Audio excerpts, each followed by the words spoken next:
ठेवलं पाहिजे की सरकारची साथ प्रत्येक प्रगतीमध्ये लागते. आणि आपल्या या कृष्णेच्या परिसरामध्ये म्हणून आता मच्छिंद्र सक्सेने अनेक गोष्टींचा उल्लेख केला, त्याच्यात सांगतो जे जे काही झालेलं आहे विकासाचं झालेलं आहे हे कृष्णेच्या माध्यमातून झालं. कृष्ण कारखाना झाले, आधुनिक कारखाना आम्ही काढला, शिक्षणाच्या सोयी झाल्या असतील, आरोग्याच्या सोयी झाल्या असतील, त्या सगळ्या कृष्णेच्या माध्यमातून झाला. कुठलीही सरकारची मदत नसताना झाली. आणि मग तुम्ही विचार करा सरकारची साथ आपल्याला मिळाली तर किती काम होऊ शकतं. आज 10 वर्ष आज भारतीय जनता पार्टीचं अतुल काम करतोय. या 10 वर्षामध्ये तुम्हाला सांगतो काही गोष्टी ज्या आपल्याला असतात मिळालेल्या असतात त्या आपण विसरून जातो. हे कसं असतंय की जे आहे आपल्याकडं त्याची आपल्याला जाणीव नसते. 10 वर्षापूर्वी या सगळ्या विभागामध्ये साधं स्वच्छ पिण्याचं पाणी कुठल्याही गावामध्ये नव्हतं. आमच्या गावामध्ये सुद्धा नव्हतं. सगळ्या पेयजलच्या योजना ह्या फडणवीस साहेबांच्या कारकिर्दीमध्ये या सगळ्या विभागामध्ये या योजना. आता मला सांगा आजपर्यंत शेतकऱ्याला कुठलं संरक्षण होतं? असं होतं की शेतकऱ्याला कुठल्या बँकेकडे गेलं तरी उभा करत नव्हते. त्याच्या अडचणीच्या काळामध्ये त्याला कुठलंही संरक्षण मिळत नव्हतं. त्याच्यातही किसान सन्मान योजना झाली. आज पैसे मिळतात का नाही? आता 6,000 रुपये मिळत होते, आता सगळे म्हणजे आता हे कमी पडत आहेत. महाराष्ट्र सरकारनं पुढे 6,000 रुपये द्यायचे झाले. आता 12,000 रुपये मिळतात की नाही? प्रत्येक शेतकऱ्याला मिळू लागले. आज आमच्यापेक्षा याच्यापेक्षा पुढे जाणार. आता नवीन सरकार आल्यानंतर हे पुरेसे नाही, हे देणारं फक्त मोदी सरकारच आहे. तुम्हाला आम्हाला सगळ्यांना माहिती पुढे याच्या बढती होणार की नाही, वाढणार की नाही सांगा. ही अपेक्षा मी या सरकारकडनं करू शकतो. सगळ्यात जो आता विकास व्हायचा आहे, मागाशी सत्ते साहेबांनी सांगितलं की औद्योगिकरण ह्या भागामध्ये व्हायला पाहिजे की नाही, रोजगार कसे वाढणार आहे. आज कृष्णेच्या माध्यमातून जेवढे रोजगार वाढले या जिल्ह्यामध्ये तेवढे रोजगार कुणीही दिलेले नाही, तेवढे आम्ही दिले. 1 नंबरचा या जिल्ह्यामध्ये 10,000 12,000 लोकांना रोजगार दिलेले आहेत. आणि मग सगळ्यांचा विचार होतो की एवढं काम झालं, आरोग्याचं काम करताय, शिक्षणाचं काम करताय, कारखाने काढताय, ऊस आणताय, लिफ्टच्या योजना करताय, कराड दक्षिण मध्ये मतदान कमी कसं करू शकता? याचं उत्तर तुम्ही द्यायचं आहे. आता एवढं झाल्यानंतर आम्हाला काम कमी कसं पडतंय? सरकार एवढं तुमच्यासाठी काम करतंय. मला सांगा आतापर्यंत तुम्ही जेवढे पैसे आणले, एखाद्या मंत्र्याला तरी एवढे पैसे मिळाले का? 300-400 कोटीचा आम्ही विचार करतो. प्रत्येक गावामध्ये पैसे दिलेले आहेत. लहान लहान गावामध्ये सुद्धा 10-10 कोटी रुपये मिळाले. आणि जिथं थोडे पैसे कमी मिळालेले आहेत त्यांना सांगितलं आता प्रस्ताव करा. आता तुम्ही याच्यामध्ये मागे राहू नका, कारण जो जो प्रस्ताव असून पुढे करेल पक्षाने जेवढी साथ दिली, एवढा पक्ष पाठीमागे उभा राहिलाय तुमच्या की देईल ते काम आता तुमचं होतं. आणि म्हणून आपलं कर्तव्य राहतं की इतकं झाल्यानंतर आजच्या घडीला कराड दक्षिण मध्ये कमी पडायचं राहू दे, 1 नंबरला आपण यायला पाहिजे अशी परिस्थिती आहे. पण आपल्याकडे काय लोकांची कमी आहे का? कार्यकर्त्यांची कमी आहे का? आताही तुम्हाला सांगतो कार्यकर्त्यांची कमी नाही, लोकांची कमी नाही. फक्त थोडस पळून जे काम करायला पाहिजे तिथं आम्ही कमी पडतो. कमी पडतोय का? 100% मी कमी पडतोय. कारण आपण मनापासून काम केलं पाहिजे, पळून काम केलं पाहिजे. आता परत तुम्हाला सांगतो जो अनेक वक्त्यांनी उल्लेख केला, जर कमी पडलं तर सगळ्यांचा अपमान होणार. सगळ्या कार्यकर्त्यांना तो कमीपण आहे. तुम्ही कुणाच्यावरही हे करू शकत नाही की मी काम केलं पुढच्यानी काम केलं नाही हे म्हणून चालणार नाही. सगळ्यांची जबाबदारी आहे. आणि ही जबाबदारी जर तुम्ही पार पडली तर मी तुम्हाला सांगतो 100% तुम्हाला यश आहे. तर आदरणीय बावनकुळे साहेबांच्या हस्ते या मतदारसंघामध्ये प्रचाराचा शुभारंभ घ्यायचा असं नियोजन मागच्या 2 दिवसापूर्वी आपण केलं. आणि आपल्याला सगळ्यांना माहित आहे की या मतदारसंघामधली परंपरा आहे की आपण एकदा भिंगाला येऊन आशीर्वाद घेतला की 100% आपण जो संकल्प केलाय तो संकल्प सिद्धीपर्यंत जातो.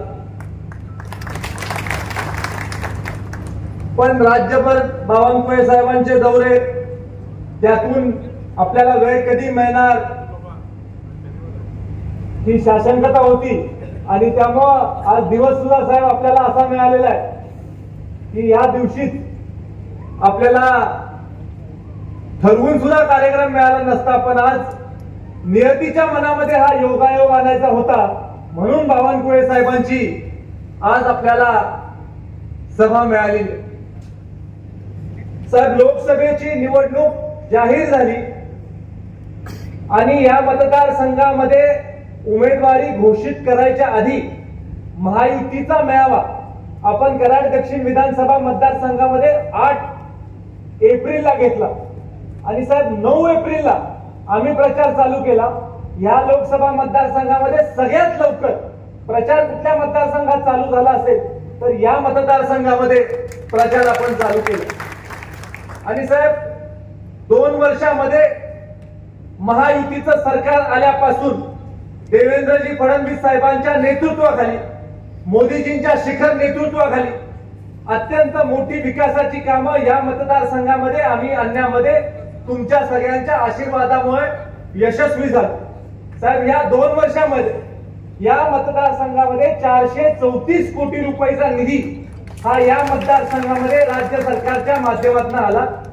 या मतदारसंघामध्ये एकूण 1 गावामधली पाणी पुरवठा योजना हर घर जल या योजनेच्या माध्यमातून या मतदारसंघामध्ये 92 योजना, नवीन काही योजनांचा विस्तार आणि काही योजनांमध्ये सुधारणा करण्याच्या दृष्टिकोनाने पैसे थेट केंद्र सरकारचे या मतदारसंघामध्ये उपलब्ध करून देण्यात आले. आपल्याला खऱ्या अर्थानं मोठं काम या मतदारसंघात कुठलं मिळालं असेल तर तालुक पासून ते रेल्वे कारखान्यापर्यंत 4 लेनिंगचा रस्ता हा खऱ्या अर्थानं आदरणीय देवेंद्रजी फडणवीस साहेबांच्या माध्यमातून हॅम 2च्या योजनेमधनं 233 कोटी रुपयाचा एकच रस्ता हा या मतदारसंघामध्ये देण्यात आलेला आहे. आणि त्याबरोबर प्रत्येक जे काम आलेलं आहे त्या कामामध्ये आपण त्या कामासाठी प्रयत्न केला अशा पद्धतीचं एक पत्र हे राज्य सरकारच्या त्या संबंधित विभागाच्या माध्यमातून हे आपल्याला देण्याचं काम हे खऱ्या अर्थानं राज्य सरकारने देखील केलेलं आहे. ही निवडणूक तुमच्या आमच्यासाठी अत्यंत महत्वाची निवडणूक आहे. ही केंद्राची निवडणूक आहे. ही देशासाठी असणारी निवडणूक आहे. मोदीजींच्या योजना गेल्या 20 दिवसामध्ये प्रत्येक गावापर्यंत, प्रत्येक खेड्यापर्यंत, प्रत्येक शहरामधल्या बूथ पर्यंत पोहोचवण्याचं काम हे खऱ्या अर्थानं आपण केले. आणि या मतदारसंघामध्ये ज्या बूथ समित्या आहेत त्या बूथ समित्या अत्यंत चांगल्या प्रकारे साहेब गठीत झालेल्या आहेत. 309 बूथ समित्या आहेत. सगळे अत्यंत ऍक्टिव्ह आहेत. कधीही कोणाला कसलाही प्रश्न तुम्ही केला तर 100% त्याचं उत्तर तुम्हाला समाधानकारक माझी एकूण एक बूथ समिती तुम्हाला देणार.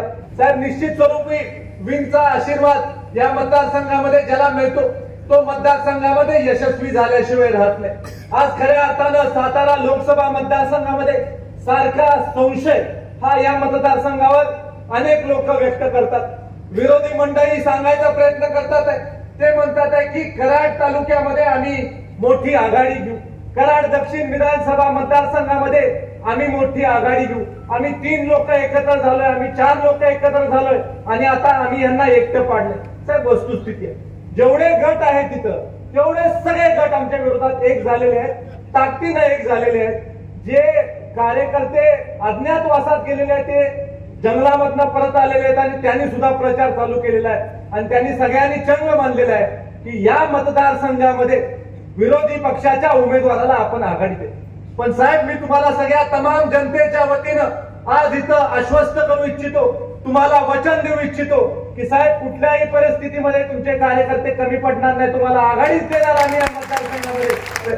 आकडेवारीमध्ये 1 मिनिटात साहेब आपल्याला सांगतो की मागच्या वेळेला पोटनिवडणूक ज्या वेळेला या मतदारसंघामध्ये झाली होती त्या पोटनिवडणुकीमध्ये आम्ही 33,000 मतांनी आम्ही पिछाडीवर होतो.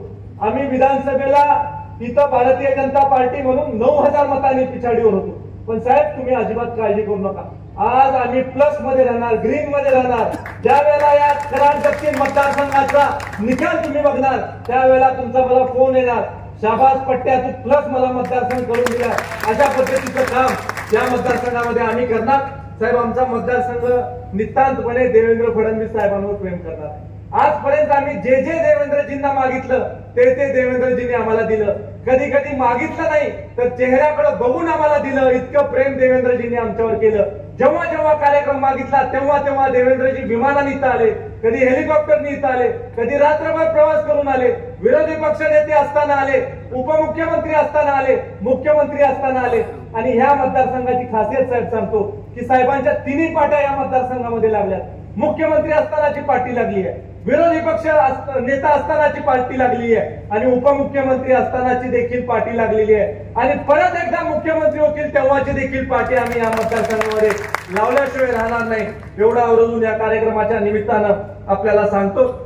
आणि सगळ्या लोकांना सगळ्यांना विनंती करतो की 29 तारखेला आदरणीय पंतप्रधान मोदीजींची सभा होती. तुम्हाला माहिती आहे 10 वर्ष आपण प्रयत्न केल्यानंतर आपल्याला सभा मिळाली. 2014 साली आपल्याला सभा मिळणार होती, पण त्यावेळेच्या मुख्यमंत्र्यांनी प्रशासनावर दबाव आणून ती सभा रद्द केली. आणि त्यानंतर 10 वर्ष आपण प्रतीक्षेत होतो की मोदीजी कधी येणार. आज मला आनंद वाटतो की साहेब आपण स्लॉट मध्ये आमचं नाव घुसवलं. आणि मी 2-3 दिवस सांगितलं नाही, कारण म्हटलं सगळं पक्क झाल्याशिवाय सांगायचं नाही. पण मागच्या वेळेला आम्ही बॅनर लावले, पोस्टर लावले आणि काही कारणांनी सभा झाली नाही. त्यामुळे मी म्हटलं की यावेळेला पूर्ण खात्री असल्याशिवाय आपण लोकांना सांगायचं नाही, पण आपण ते शक्य केलं. परत एकदा सभा दिल्याबद्दल देखील आपले आभार मानतो.